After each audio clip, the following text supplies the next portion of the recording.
came out of this breakup with all these questions of what did I do wrong? What's wrong with me? And I realised who actually am I and what do I like and where am I not being myself? I reached a point where I realised that the character I'd been playing wasn't really authentic. I had to make some changes, and as I made those changes, I discovered that Jon Prince is the role that I'd been playing in life. Poker player and footballer and all of these identities that I had. But that wasn't really who I truly am. In today's episode, Jon Prince, a former professional poker player who's transitioned into a mindset coach, mentor, creator and podcaster. When you're playing a character that's not you, you will then attract people that match with that character, and that's where we can put ourselves into relationships with people that are really not a right fit, and that person's trying to connect with the role that we're playing that isn't us.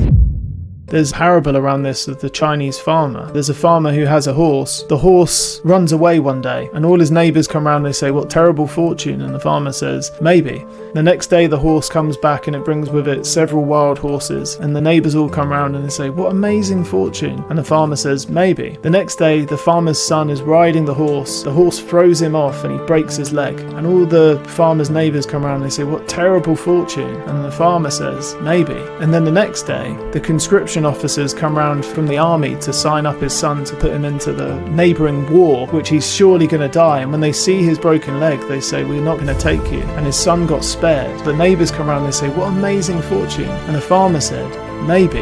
And it's because all of the situations and circumstances of life, they're just playing themselves out. You'll get the lesson, you'll say, what's this teaching me? And you start listening and you say, what do I really want here? What am I feeling pulled to do? And you get quiet a little bit more often.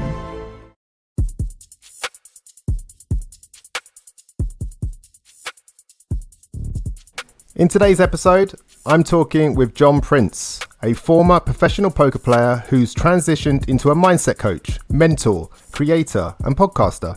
How are you today, Jon? I'm doing great, thank you very much. I just want to get started. This is amazing. Start before you're ready. I'm going through it now. Yeah, thank you. Yeah, I really, I put a lot of work into this book. I wanted to just give everybody everything I'd learned about personal development. There's a lot of things that I've experienced myself and tried and practiced myself to get the experience of it. So because I spent many years reading personal development books and watching YouTube videos and learning, and I had all this knowledge, and people would call me like a personal development encyclopedia because I could quote all the different people and everything.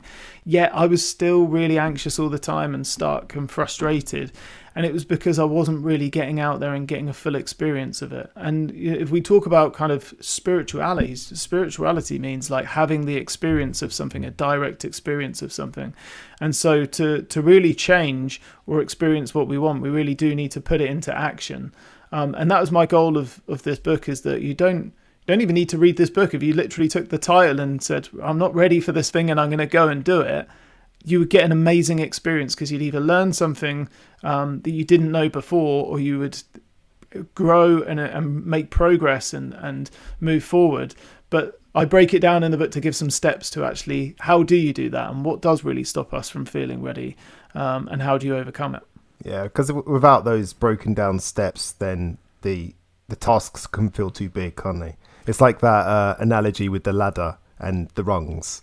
If it's not that you're going the wrong direction, it's just that the rungs are too far apart. You need to make the jobs or the tasks smaller. And that's what the book does. It gives you the bigger picture, but it also breaks it down so it feels manageable. And at never at any point does it feel overwhelming. It feels very structured, which is very reassuring, I think, as a reader.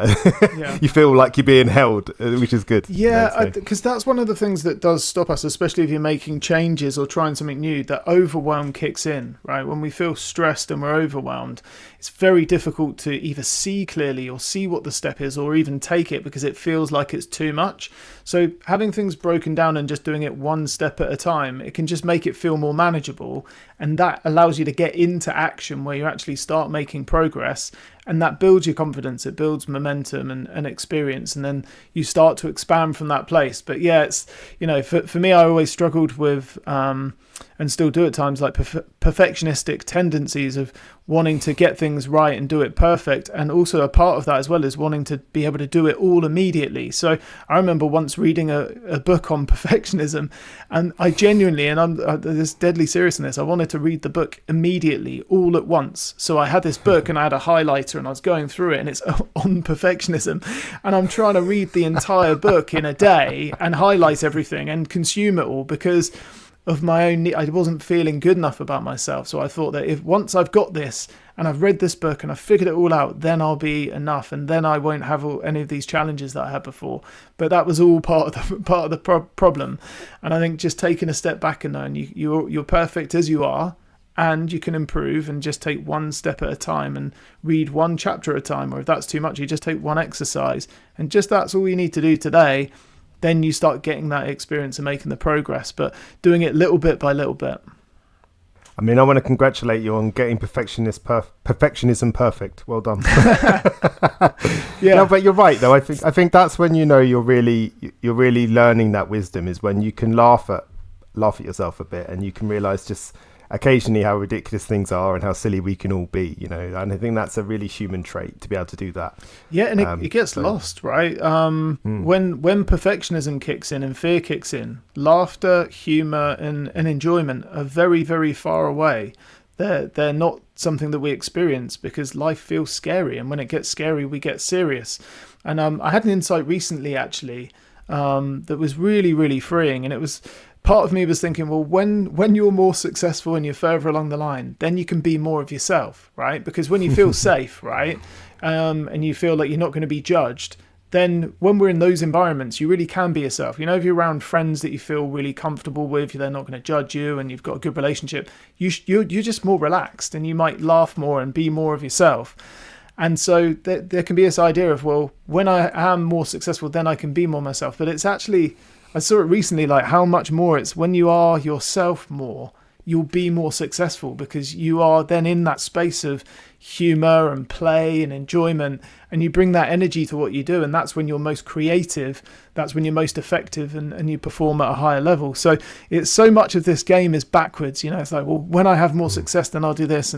But it leaves us waiting for the experience we want. But when we really are comfortable being ourselves and in that energy, that's when we really do show up at our best, and life really unfolds in a beautiful way.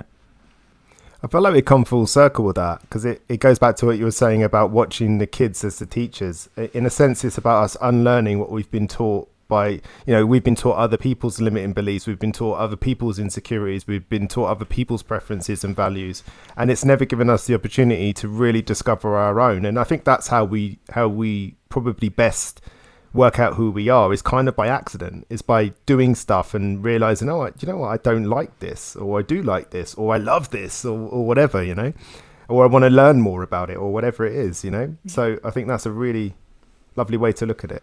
Yeah, it's the experience. We find out who we are through experience. And I think that I see this all the time, my kids, where I want to jump in and say, don't do that, or they're making stuff and they're just creating a massive mess everywhere, and I've just got these urges to have them not be messy and everything, and I have to just experience that and just take a step back and let them go and let them get in there and figure it out, because they're constantly being creative. They're wanting to uncover and discover, and they're going to figure out what works and what doesn't work through direct feedback. That's when you do something, and if you're late for a plane, you miss it, and then you have that direct feedback of I missed it, and that's really disappointing, right? You don't need someone to come along and say, hey, that was stupid, you should have turned up earlier and you should have done this. Yourself internally, because you get that feedback. Like when they want to go out and it's cold and they don't want to wear their coat, and we're like, you should wear your coat and put it on. When you just let them not wear it, they get cold, and then they say, Daddy, can I have my coat? I had this with my daughter where she went out once, and she wanted to wear jelly shoes when it was freezing cold and there's puddles everywhere. And I said, well, your feet will get wet. It'd be better to wear wellies. And she's like, no, I want to wear these. And I said, okay. And we brought the wellies, and she had those on. And within 2 minutes, her feet are really cold and she's not enjoying it. She's like, can I wear the wellies now? And I'm like, yeah, but she's getting that for herself. So, you learn who you are, and you understand yourself, and you start trusting your own perceptions and your own understanding of life. But when we have that disconnected, or people step in, or you're judged a lot, or you're criticized, you don't get a chance to really build that relationship with yourself. So a lot of the blocks and barriers we have come from that conditioning, or what we learned about how we should be or what we should do, these expectations and rules and ideas about how we should show up. And then they create like little boxes or prisons that we get stuck in, and it becomes an identity. And it becomes so real that you forget who you are. And that was one of the things that I really experienced when I went through personal transformations. I kind of popped out of that and I was like, whoa, you've just been playing this character that's not truly you. And that's what's making you feel so stressed and anxious and worried all the time, because I didn't feel safe to be myself. But then as I started to try new things and practice new tools and new ways of being, it started to open up, and I felt that freedom, and connected a bit more with myself again, and life opened up. See, that's interesting, because that's how the book feels.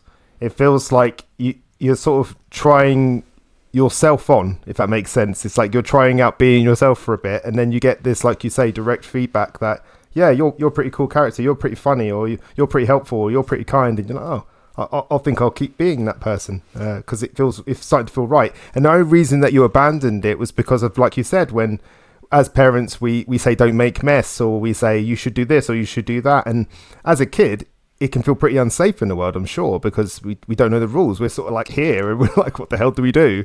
And then we look to our parents or caregivers to give us that advice and that guidance. But as you say, and very understandably, it kind of stops us from exploring our own tendencies and our own preferences and how we want to be. And that's how the book feels. It's sort of like a general, why don't you try this? Why don't you try that? And it's like, and again, you're not saying that this will work or that won't work. It is more about exploring who you are and discovering things for yourself, which is the part of the book I enjoyed. It does give a guide, it does give support, but it also gives autonomy, which is rare. Yeah, I wanted to not make it like a workbook, because there was a lot of exercises and tools going in, and I spoke with the editor as we were putting it together, and I said, I don't want this to be a workbook. I don't want this to be something somebody has to put down every 5 minutes and do everything. I want you to be able to read it and enjoy it, to have an experience of it, just like an enjoyable book. And then when you're at the space where you want to, you can then go and apply these tools and exercises to actually put it into action and get the experience of it and the results of it as well. So it's got a mix of both, so that people can take it as and when they want. And each chapter kind of is a different area of where we might get stuck or held back. And then as you go through the journey and read it, you can then go back and look at, right now I'm getting stuck by imposter syndrome, or fear's taking over, or I'm stuck in overthinking. What are some tools I can use to help me get back into taking action and feeling good? Yeah, and that's exactly what I mean as well. Just you're acknowledging the real things that come up, those real difficult moments that, without somebody telling you, hey, by the way, this is imposter syndrome or this is perfectionism, you can feel quite alone with it. You can feel like you're the only one that feels like this. And then obviously that internal narrative kicks off of, oh, that must mean I'm not as good as them and blah, blah, blah, So I love that about it. But it's just occurred to me that we're 20 minutes in, we've hit the ground running, and I haven't even asked you the question I ask everybody, and that is, how did you become Jon Prince? I know that you're the perception coach, and I'm sure that journey will reveal itself as well, but how did you become Jon Prince? Yeah, I mean, there's been a long journey of becoming Jon Prince, and also then I guess letting go of Jon Prince as well, right? There's the character that I kind of became over many years, and there's probably around 30 years where I was just showing up in the world and playing a particular role and not really enjoying that so much. So before I got into coaching, I played poker professionally for 9 years, and that's what I did. And I really enjoyed it. It was an amazing career. It was really fun. But at the same time, there was a huge amount of uncertainty and a huge amount of challenge with it, both mentally and emotionally. And it sent me down a road of personal development to really understand how to overcome these challenges and how to deal with it. And the further I went into that, the more I learned about meditation and mindfulness and lots of other strategies as well. And I realized that a lot of the things that were kind of keeping me stuck were all based on an idea I had about who I was. So this character of Jon Prince that I built over the years of going through school and going through college and going and doing different things, it just became an identity that I took on.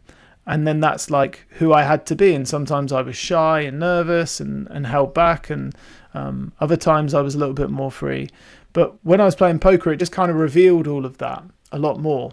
And it kind of exaggerated all of it. And then I guess I hit a point where I just realized that this isn't working for me. And I actually went through a breakup, and I came out of this breakup with all these questions of like, what did I do wrong? Why didn't this work? What could I have done better? What's wrong with me? And I realized that like all of the questions I had were just the wrong questions. I wasn't even looking at maybe this just wasn't the right person for me, or who actually am I and what do I like and where am I not being myself? And I explored a lot of that in lots of different avenues. I went into therapy and did therapy for 6 months, and that was really helpful to gain a perspective on myself. I went and did a lot of the challenges that are in the book that are there as well to get outside of my comfort zone. And then I reached a point where I realized that the character I'd been playing wasn't really authentic. It wasn't really who I truly was. And so I had to make some changes to how I showed up in life. And as I made those changes, I discovered that, Jon Prince is the role that I'd been playing in life. So I was a poker player, and I was a friend, and I was a footballer, and all of these kind of identities that I had. But that wasn't really who I truly am.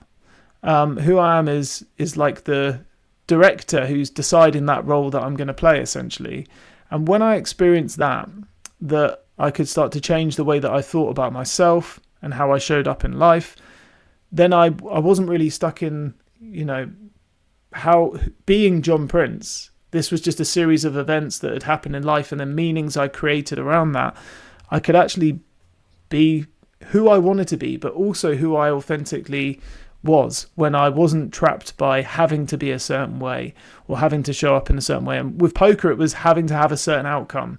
So it was this attachment to the outcome that if I didn't win or didn't do well, then that meant that I wasn't good enough, or that was a negative thing.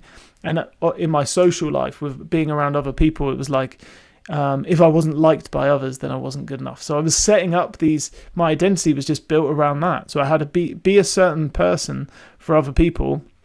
And I had to perform a certain way when it came to poker, and letting go of all of that.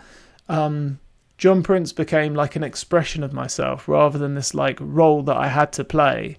And that opened things up. When you talk about Jon Prince, in my mind's eye, I've got like a James Bond-esque type character. Was that quite similar? Well, do you know what's funny is because when you play poker, people often say you have a poker face, right? So you play at the table and you can't show your emotions, or you can't show what's really going on, because then you're going to reveal what your cards are. So that's kind of how I was showing up in life. Like different situations would require a different poker face from me. If I could just be elusive and just play the role of the cool person here, then people would think I'm cool and I'd get what I wanted, and that's how it would work. But I'd got so lost in this poker face that I didn't know who I really was. I didn't know who was underneath that mask, essentially. And then I went through like a taking the mask off and just being authentic and just being honest and just being myself. And it was just so freeing. And then I realized that the real game in life is to choose which poker face you put on. So we play different roles. Like right now I play the role of a coach and the role of a dad and the role of a husband and the role of a friend. But I choose to play those roles because I want to. And I might show up in different contexts. Like I might show up differently with a client than I would with my wife or with my kids, because they require different outcomes. The same way a waiter in a restaurant, you would want them to perform a particular role compared to when they're down in the park with their friends or on a Saturday, because it works differently, but you can still authentically be yourself when you're playing that role. I think that's a really great example, because the feeling I got from that was like you were playing at life, and there was just pressure to remember who I need to be now, what I need to do, what it is I want, what I need to say, how I need to act, how I need to dress, all of that stuff. Whereas it sounded like you went through a period of experiencing life, so you got back, which I think is a massive thing in life, and that is the choice. I say a lot to clients. I say, if you feel like you have to do the thing, don't do the thing, because you're not choosing it. You're now being compelled to do it by some emotion, experience, and meaning. And it sounds to me like you went through an enormous version of that, of just really experiencing life and making a decision. Okay, this is who I'm going to be. Yeah, absolutely. I think that those words have to, I should or I have to, they're really an example of when we're being a certain way because we don't feel like we have a choice, and it's really restrictive. But once you start moving that from I have to or I should do into I choose to, then you take ownership of it, even if it's something you're doing that you don't want. Because ultimately in life, even if habits are unconscious and we're unaware of them, the moment you say I'm choosing to do it, you take back your power, you take back your ownership. So that's really what it means to like have responsibility. And like for a lot of life, I really struggled with taking responsibility. It was a very scary thing. I would run from it, and I wouldn't really want it because I was afraid of getting things wrong and what that would mean. And I also didn't realize how much responsibility I could have. And then the more that I started to say, well, actually, other people can't make me feel a certain way. It's actually my response to what they say or what they're doing. I took on like a whole different level of like understanding about myself, and like instead of having situations push me around all the time, and like poker, if it went bad and I lost, that meant that I had to feel bad because I lost. But then I realized I could lose and I could experience the feelings. I'm not going to deny them, but then I can also choose what that means or how I'm going to respond. So it really changed the levels of personal power and agency. And yeah, life took on a different feeling, really. There's a word you've used a few times since we started talking, and that's the word freedom. And it's interesting to me how it seems glaringly obvious within this conversation that by getting that choice back, it created that sense of freedom.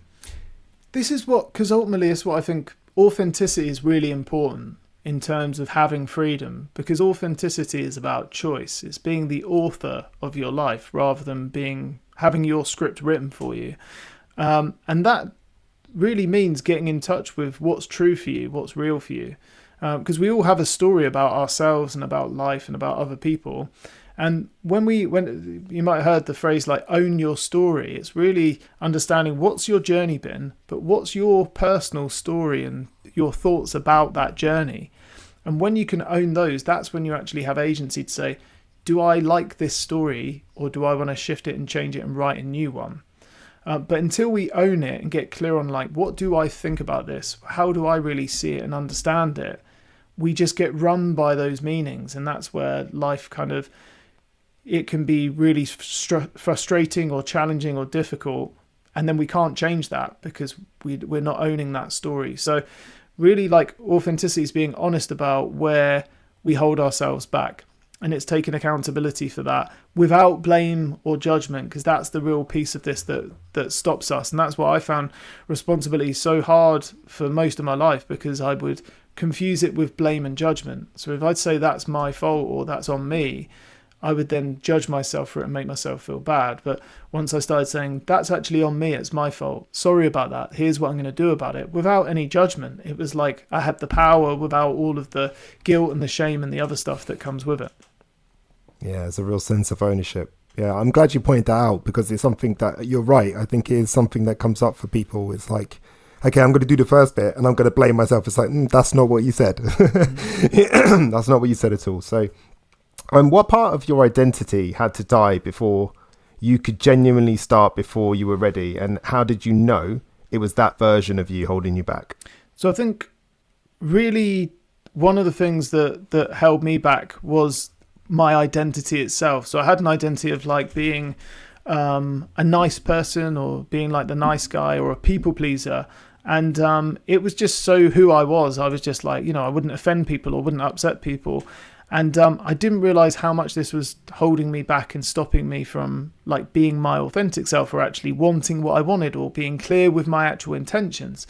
Because sometimes I would have intentions or wants or needs that would mismatch with that, because they might not be what other people wanted. So I kind of did a lot of different things over the time that I was kind of experimenting and trying things out. And one of the challenges that I came across was a comfort zone challenge, where you go and you lie down on the floor in public for 30 seconds to overcome the fear of what people think about you. Wow. And it's like to overcome the social anxiety, because ultimately we experience social anxiety. We worry what people think about us because of an internal belief that maybe I'm bad or wrong.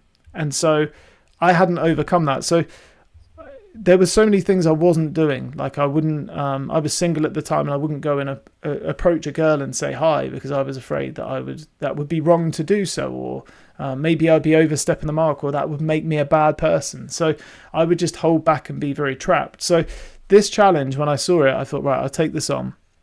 And there was a particular point that I picked in London. It was on the underground tube station, at like a busy point, at a busy time of day.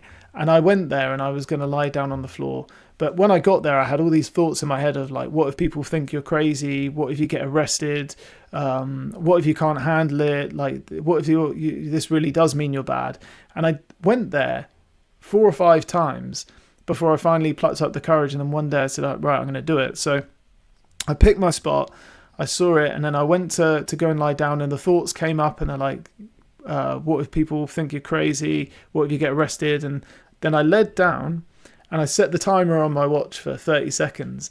And then all the emotions were going through me. I felt embarrassment. I felt like worried what was going to happen. But I stayed there, and people just started walking by, and nobody really paid any attention. There was one kind old lady who came up and said, "Hey, you okay?" And I said, "Yeah, I'm all good. I'm just doing a comfort zone challenge."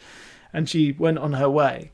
And then the 30 seconds were over, and I jumped up, and I just felt like a weight had been lifted. I felt different because I proved to myself that I could feel the feelings of embarrassment and shame and still not be ashamed about myself. I wasn't judging myself. I was like, you're okay doing this, and this doesn't make you bad or wrong.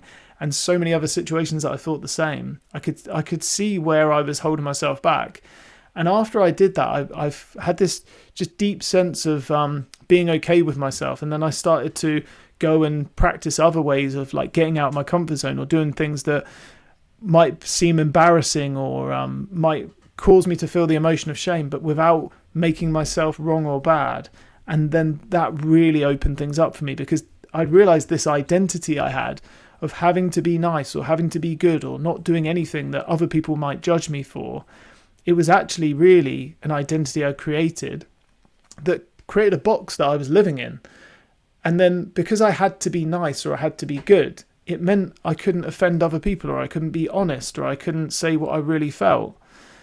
And then I started practicing that everywhere, and life really opened up. It meant I couldn't control the outcome of what people thought or what would happen, but I then was reconnected with myself. So it's like you either control the outside and have everybody else like you and everything go really well, but then feel this immense conflict on the inside, or start being true to yourself on the inside and being honest and taking the opportunities you want to take and being more speaking your truth. And then the outside goes up and down, but you feel this sense of confidence and the sense of certainty about who you are.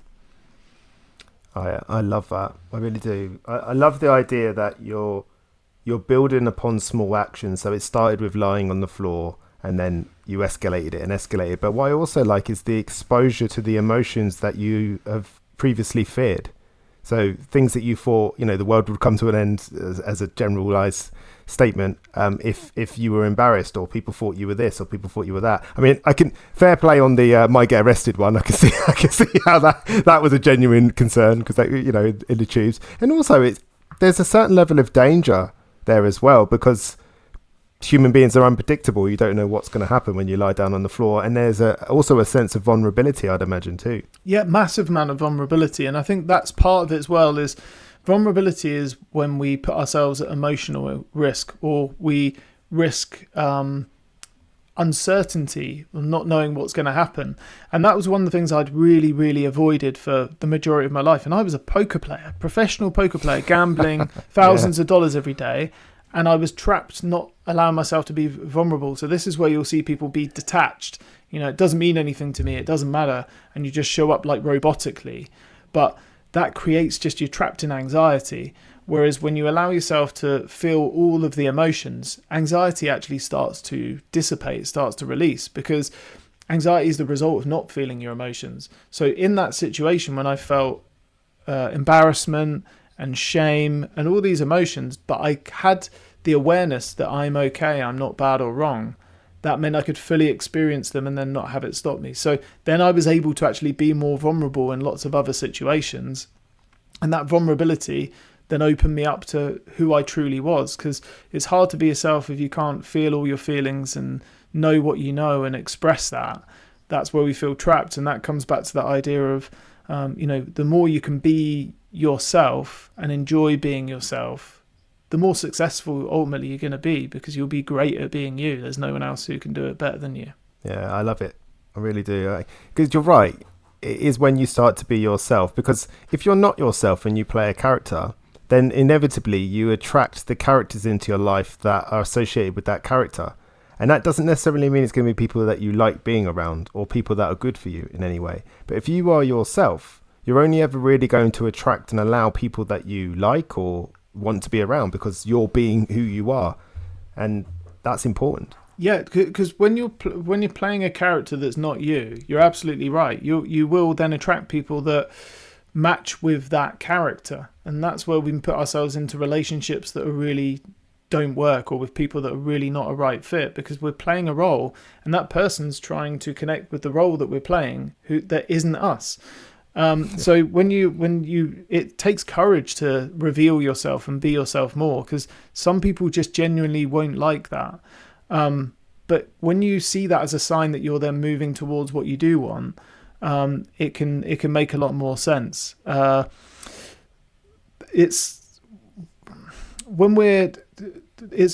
comes back to like when we're trapped by the role. We're playing a role and we don't realize that there's an option not to play it. And that's where I think ultimately slowly bits of vulnerability, like leaning into feeling the emotions and taking the action, it slowly starts to open things up for you. Yeah, I mean, I'm a big believer. I work a lot with emotions. I believe that emotions are messages. I don't think they're demands. I think they give us some information, not always all the information. And again, emotions are a bit like a calculator. It depends what you put in, depends what you get out. Sometimes you get the wrong number on a calculator, it means you put the wrong numbers in, so it's all that sort of stuff. But when people start before they feel ready, but haven't worked on their emotions or their mindset, where do things usually go wrong and how can they avoid that happening?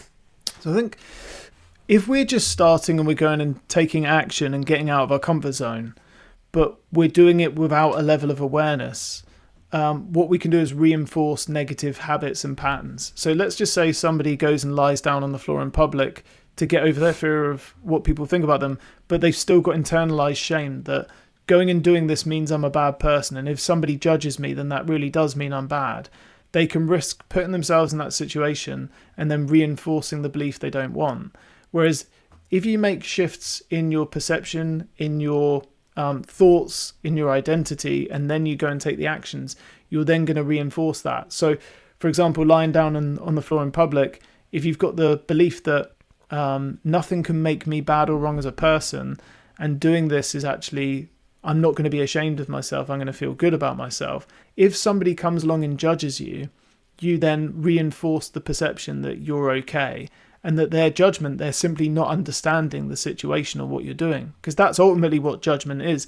Judgment is a lack of understanding. We judge what we don't understand. And when we're understanding, we're not really judging. So if you see a parent shouting at their kid and you come along and judge them and say, that means they're a bad parent, how could they shout at their kid?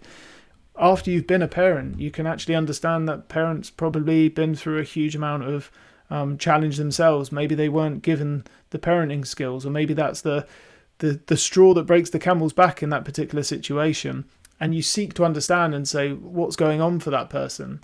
You don't have it. So the first one is just knowing that you want to have your thoughts lining up with what you really want. And again, it might be you're starting before you're ready and you're going out doing a new exercise plan, but you're doing it from the old perspective of, I'm not someone who's very healthy and this probably won't work for me. But then you're like, I'll go to the gym though and try it anyway. Those thoughts are still going to hold you back. So being able to think, that step that I'm going to take, even though I don't feel ready, if I was, what would I be thinking, and who would I be, and how would I show up? And then taking the step, you can then start to align your steps with your thoughts and your actions. And then that other side of bringing curiosity instead of judgment is really important, because when you take a step and you don't feel ready, you're going to go against who you were. There's a version of you that hasn't taken that first step into a new career or into a relationship, and you are feeling vulnerable. You want to bring awareness and understanding to yourself, curiosity, rather than self-consciousness and self-judgment, where if it doesn't work how you want, then you beat yourself up. It has this feel for me like the difference between going into further education or getting an apprenticeship. So when you go into an apprenticeship, you get to experience real life. The real problems are coming up. You're dealing with real people in real situations. It's all very real. Yes, you've got people behind you that take on the big stuff, but you are experiencing things and you are looking and going, God, that looks really difficult. Or how did they deal with that? And you're watching how things manage in real life. And I think sometimes when people go to further education, they learn the concepts, they learn, okay, well, in this situation you do this, but as we know now, as later in life, that doesn't always play out that way. That real life comes in, and just as you said with perhaps the screaming kid in the supermarket, and you see me and my wife had this. In fact, I remember very early on being very judgmental, walking around the supermarket, seeing a kid kick off in the aisle and sort of looking at my wife with the rolling eyes like, oh God, our kids aren't going to do that. Then we had kids and we had a kid do that, and I was like, oh, you don't get the option. See, I understand now. And it's that, like you say, that context, that learning that you can only do by starting the thing, right? Whether you're ready or not, you have to, like, arguably, are you ever ready to have children? Really? Like, you think you are, but when you have children, you're like, I wasn't ready. Yeah. And I don't think anyone is. I don't think you can be. No, so that's thing. So we're not ready for what we haven't done, and you can't be, right? So, people want to have confidence before they do something, but confidence comes after they do it and after they take the step. So you ask anybody, are you confident that you can fly a plane and you've never flown one before? No, of course not, right? Because you've never done it. But you could back yourself to learn how to do it and go and get your pilot's license and fly for the first few times, and then you learn how to do it. But it's then betting on yourself to be able to go and do the thing for the first time. And this is where we're most challenged, and our triggers come up and our blocks come up the most when we're on new soil, new ground, because we're stepping into a version of ourselves that we haven't been before. And it's that new future you versus the old you, and you're in the middle, and that's where you don't feel ready. It feels like this isn't me, or I can't do this, or it's too much. And our blocks come up, and then it's how we navigate that experience that really makes the biggest difference. It's also going back to what you said very, very earlier about feedback. It's like you might go and learn, you might have always aspired to learn to fly a plane. You decide to finally back yourself, you take the lessons, and then actually there's a part of you that's like, I don't actually like this. And you learn to abandon the idea, which is helpful and useful, because we don't always love the things we think we aspire to do, which is good, because then it allows you to stop thinking about that thing, stop focusing on that thing, stop guilting yourself about that thing, and actually start exploring other options and look towards what you might want to do as well. Yeah, it's a really important point that you made, because quite often people wait for clarity. And that's also what I can deem as being waiting to feel ready, right? So when I'm absolutely aligned, when I know for certain this is the right step I want to take, when everything's lined up perfectly, then I'll go and take the step. That will happen occasionally, but it's just so often that when you take the step, you don't have the clarity because you don't know what's going to happen. It would be like going on a date and saying, this person has to be the right person for me, and we're going to get married, and it's all going to be. How can you know till you go on the date? But great analogy. You get on the date and you meet someone. Within 3 seconds, you'll know if there's chemistry or not, because it's just how we're wired. But you have to go on that date to find out. And so when you try things out and you uncover what you like and what you don't like, then it gives you a new experience. It's a bit like some of us can get into a state of, you go to your favorite Indian restaurant and you eat the same thing every time. You're like, I'll have a chicken tikka masala, and because you know it's good, right? And you're like, but you're like, oh, I don't go to the Indian very often. So when I go, I want to make sure I'm going to have a meal I like, right? And it's that idea of, well, but what if you try a new dish? And you might try it and just really not like it, and then you'd be disappointed. But if you know that you can be someone who can handle that disappointment and not judge yourself for, oh, I should have had that because that would have been good, but well done. You tried something new. It didn't work out this time. Don't let that stop you from trying new stuff. Because I've done that with friends, and they're like, we're going to get this. And I'm like, all right, I'll go in with you and I'll try it.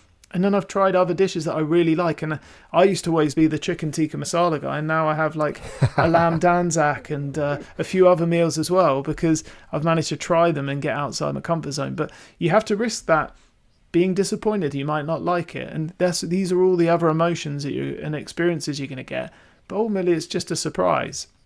But you can't have that clarity until you take the step or you try it out, because experience is very different from the idea. And that's what I learned from years and years and years of like consuming personal development content and books and all this stuff. And I had all this knowledge, but the knowledge was different from the reality.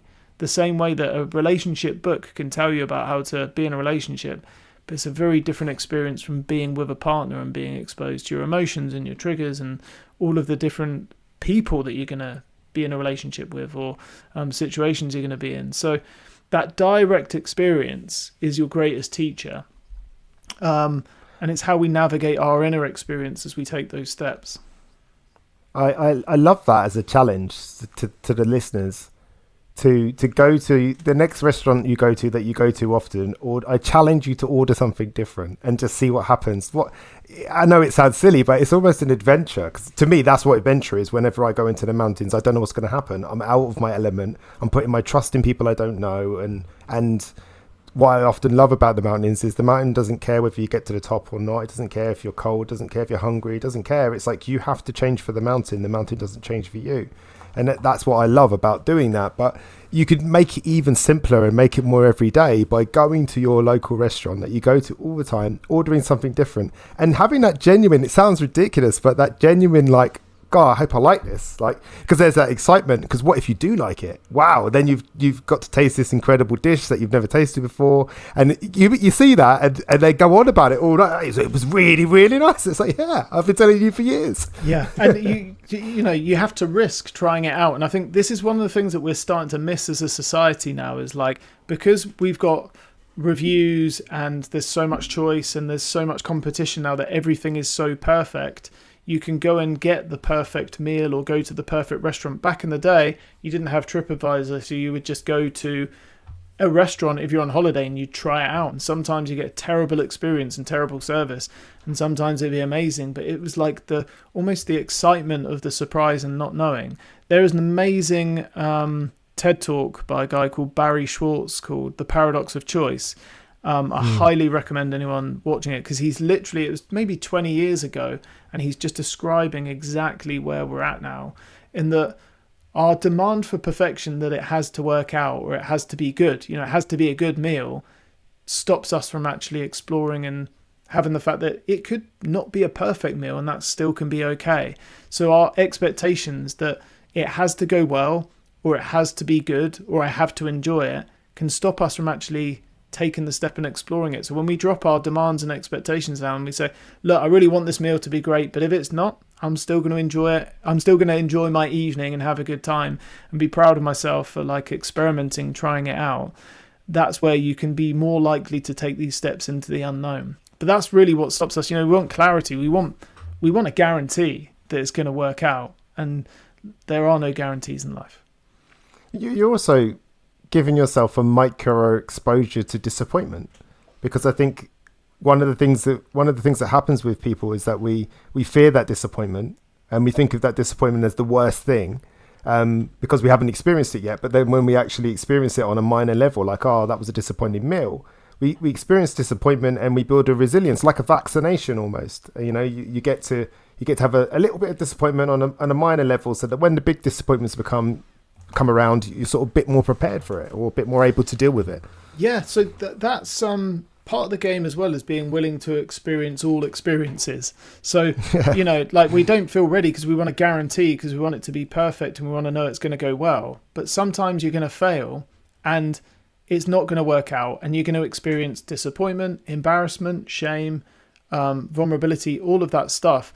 And it's funny because the book is called Start Before You're Ready, but that wasn't the original title. The title that I originally proposed to the publishers was Start Badly, because and I put in the first chapter, anything that's worth doing is worth doing badly. And that's because if you want to go do something, you get this curiosity, I want to date someone. I'd love to have a partner, or I want to set up a business, or I want to go set up a coffee shop, or whatever it is, or set up a podcast. And you get this pull inside you and you get the excitement.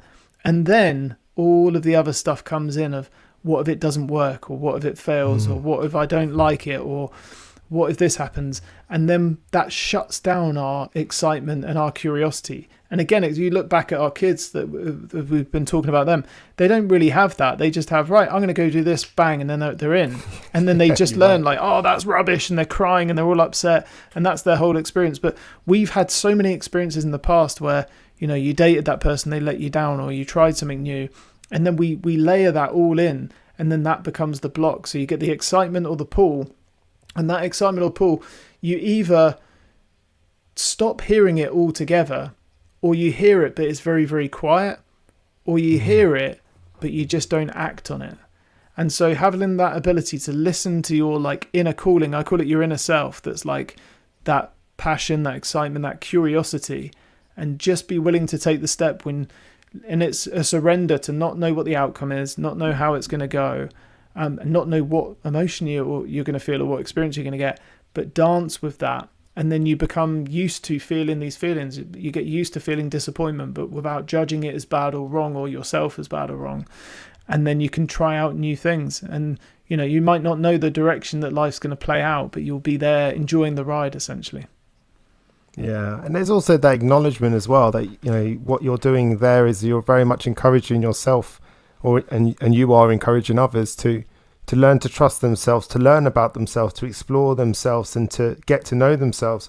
But equally, you pointed out earlier that we're getting encouraged and nurtured in society at all times, really, to look at review sites and get other people's opinions about things. And what that ultimately does is it trains us micro moments of being trained to value other people's opinions over your own. And yes, you haven't been there, but then it takes away that boldness that you see in children of I'm just going to go and do it. Why not? And it's funny, I've got a friend who's like that. It's never really acknowledged it quite that way, that they do stuff.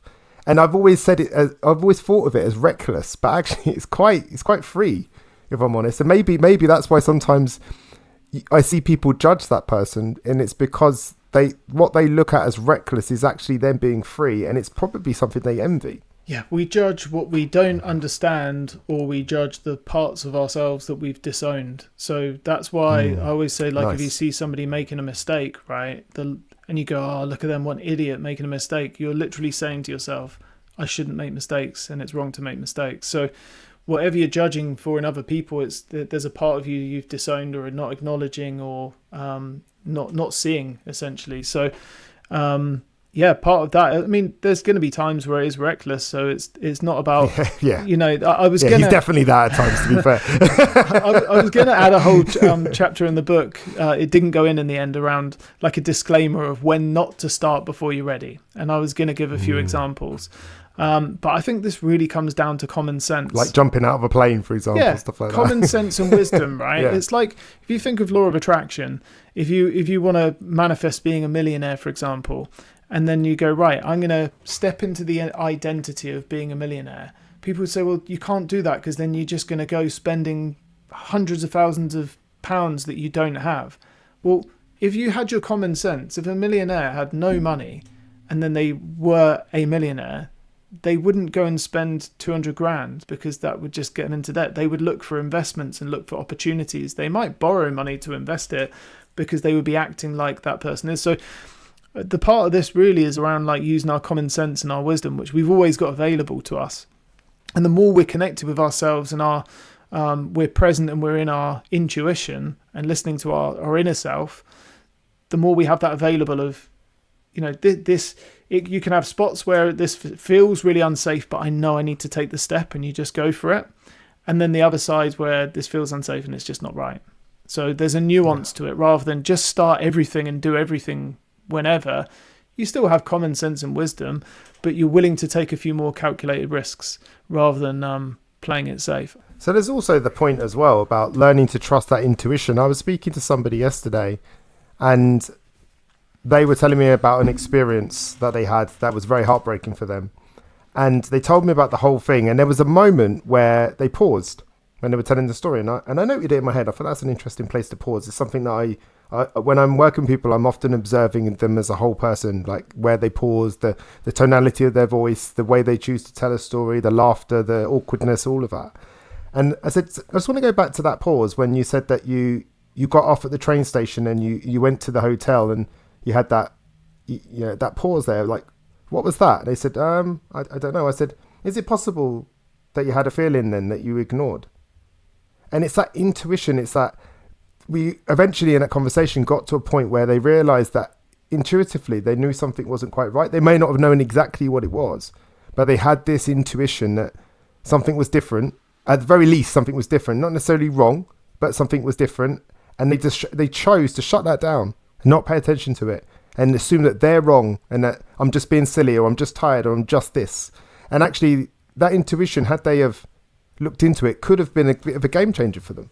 And I hear that same language in what you're just saying then about not just barreling forward into starting before you're ready to start in some cases. But what do you think the difference is between that intuition and fear? Because I think sometimes people confuse intuition and anxiety. There can be a bit of a tussle between the two. Yeah, for sure. I think it's really about tuning in and getting used to your intuition and getting to know it. I think one of the things that stops us is we have this intuitive calling or idea, and then we go to take the step and then it works out really badly, so we think we got it wrong. But our intuition is playing a much, much bigger game. It's playing all the way out. So when your intuition says, get into this relationship, and that person turns out to be horrendous, we think, well, I must have got it wrong. But actually, there's a lesson in there that you're guided to learn, and that learning that lesson can then point you on to the next person or the next situation. There's a really famous, parable around this of the Chinese farmer, where there's a farmer who has a horse, and the horse runs away one day, and all his neighbours come around and they say, what terrible fortune. And the farmer says, maybe. The next day the horse comes back and it brings with it several wild horses, and the neighbours all come around and they say, what amazing fortune. And the farmer says, maybe. The next day the farmer's son is riding the horse to tame it in, and the horse throws him off and he breaks his leg. And all the farmer's neighbours come around and they say, what terrible fortune. And the farmer says, maybe. And then the next day, the conscription officers come round from the army to sign up his son to put him into the neighbouring war, which he's surely going to die. And when they see his broken leg, they say, we're not going to take you. And his son got spared, and he would have died if he'd gone in. And all the neighbours come around and they say, what amazing fortune. And the farmer said, maybe. And it's because all of the situations and circumstances of life, they're just playing themselves out. And we call this like the big stuff. Like this is really important and this really matters. But that's just what's going on. But it's what we're really feeling pulled to do, or to how to respond to it, or where we're going to go next. That's the most important stuff. And ultimately, like we say, I listened to my intuition and it pulled me here. And then that led to me losing money or things not working out. But if you always stay open to keep listening to yourself, you'll get the lesson. You'll say, what's this teaching me? Why is this happening for me? And you start, if you don't judge yourself and say, I got it wrong or I shouldn't have done that, you keep trusting. And then what happens is, rather than going from looking externally to this happened, so then I do this, you get in quiet with yourself and you start listening and you say, what do I really want here? What am I feeling pulled to do? And like with your client, that you'll get quiet a little bit more often. You said, like, there's a difference between the feeling and emotion. So one distinction on like fear versus intuition is like emotions are patterns.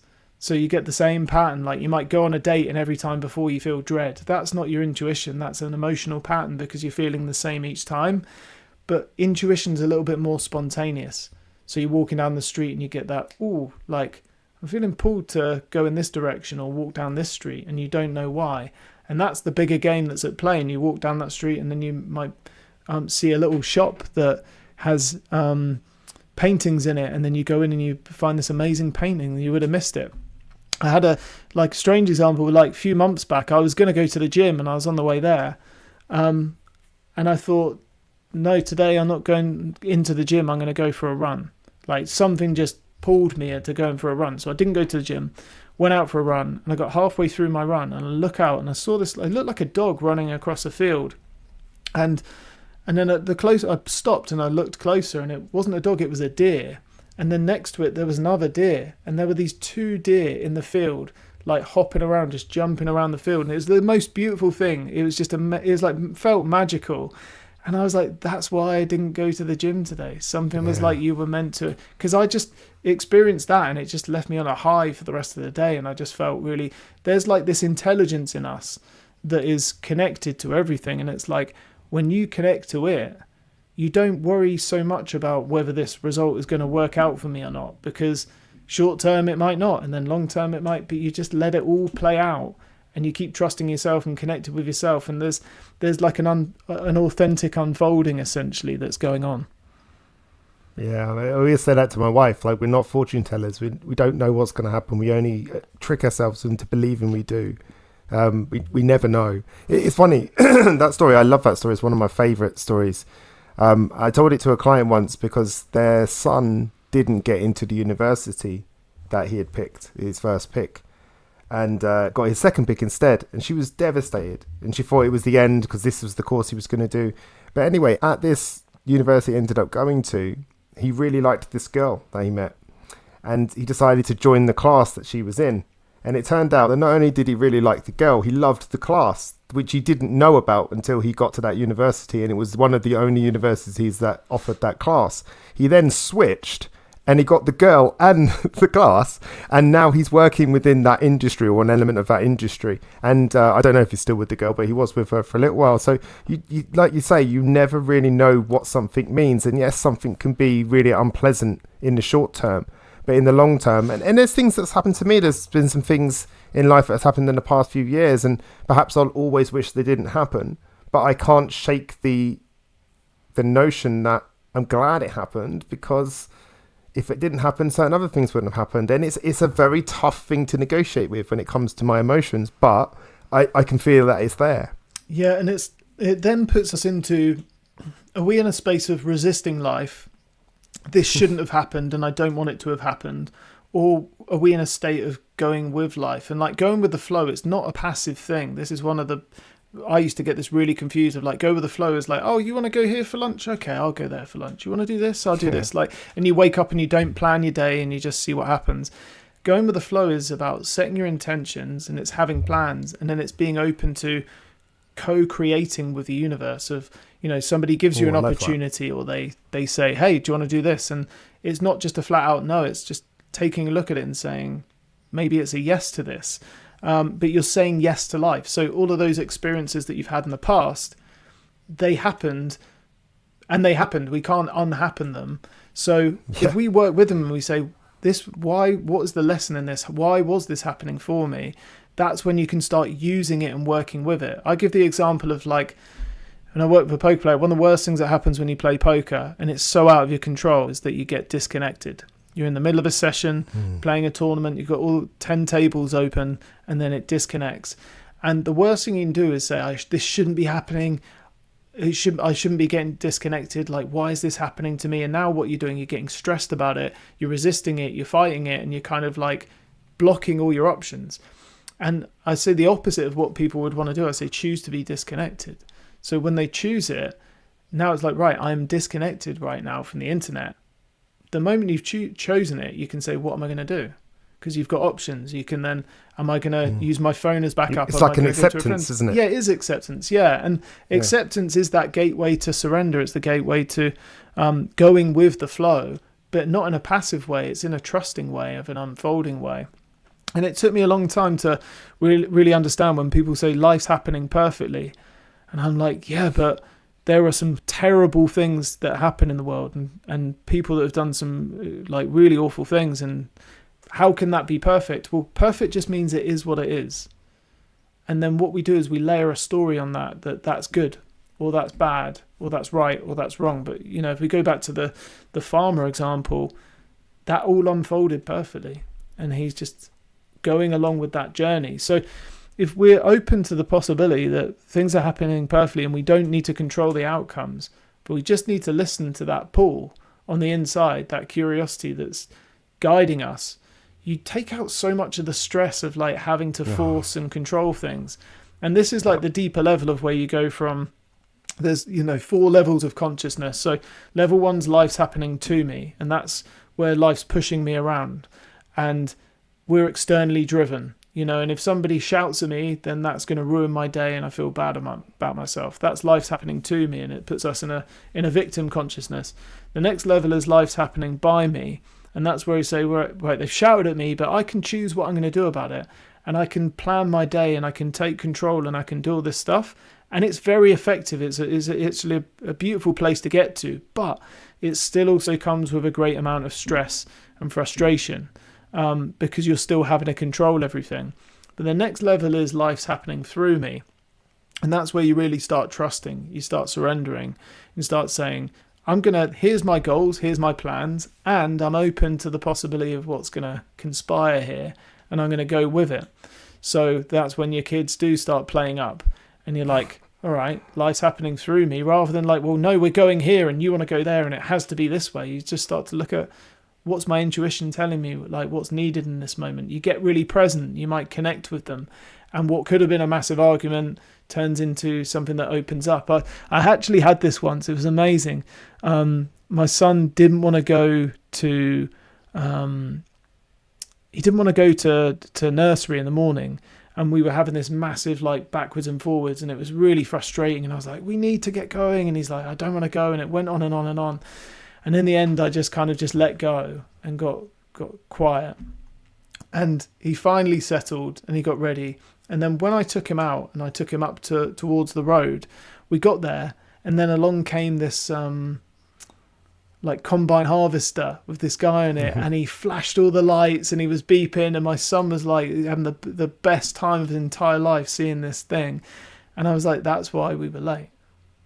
It's like, just this is why it's happening. Just stay open to it. And like sometimes it just doesn't make sense and it feels horrible and we don't like it, but the more we resist it, we push against it, and you just get more of what you don't want. And the more you can accept it, which doesn't always mean you have to like it or agree with it, you're just going with it. And it's like that meal that we're talking about and challenging people to go try a meal. Go try it. And if it's a great meal and you've just got a nice surprise, brilliant. But if it's not, choose that's what's the lesson in there for you. Maybe it's like being able to tolerate having something that you don't want, or appreciating that chicken tikka masala if you really do love it, right? You're like, now it's even better than it was. But it's like, you can always kind of use this to go with it rather than against it. Yeah. It's so interesting, like you talk about intuition, because I love this conversation. Like I could talk to you forever. And obviously as a podcaster, I'm having to keep an eye on timings, but my intuition's saying, nah, this is brilliant. I love it. I absolutely love it. Yeah, we're all good. We're going to go Joe Rogan style. Nah, mate, listen, I've absolutely loved this. This has been fantastic. Learned so much, and I know that the listeners will love this too. So, I mean, just last question. Is there anything that you'd like to pass along to people to help them with their self-development? I think like one of the most important lessons I've had, and I'm still learning this one, by the way, is that like you don't have to do it all on your own.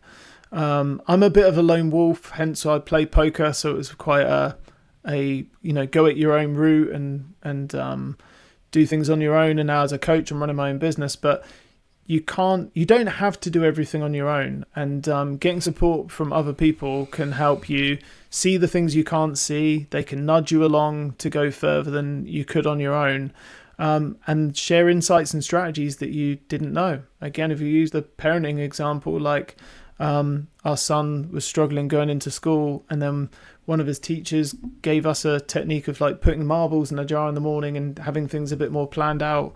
And within 2 days, he was going straight in. But I couldn't have figured that out on my own, because there was just no way I could have ever known that. But someone of her experience, being a teacher for 30 years, she can see it straight away and get us straight on the path. And sometimes that's what it's like in life. So you can read a book, or you can do the work and try things out.